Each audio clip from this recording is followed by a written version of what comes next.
اصول برادر کچھ تھا، یعنی بادشاہ بننے والا خلیفہ اپنے تمام بھائیوں کو قانونی طور پر قتل کر سکتا تھا تاکہ اس کی حکومت کے خلاف سازشوں کا امکان ختم ہو جائے۔ سلطنت عثمانیہ باقاعدہ طور پر 1292 میں قائم ہوئی۔ 400 برس برادر کشی کے اصول پر عمل ہوتا رہا۔ 1595 میں برسر اقتدار آنے والے حکمران محمد سوم نے برادر کشی کے اصول کی بنیاد پر ایک ہی رات میں اپنے 19 بھائی قتل کیے۔ ان حالات میں سب سے بڑے بھائی کی عمر 11 برس تھی۔ اس موقع پر محمد سوم کی چہیتی خواتین کو خدشہ پیدا ہو گیا کہ سلطان کی وفات کے بعد ان کے بچوں سے بھی یہی سلوک ہوگا۔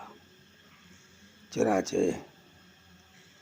حرم سرا میں کچھ جوڑ توڑ کے بعد ایک نیا اصول وضع کیا گیا۔ وہ اصول یہ تھا کہ ہر بادشاہ حکومت سنبھالتے ہی اپنے اگلے ممکنہ امیدوار یا ولی عہد کو قید تنہائی میں ڈال دے گا۔ اسے کسی شخص سے میل جول کی اجازت نہ ہوگی تاکہ کسی قسم کی سازش کا امکان باقی نہ رہے۔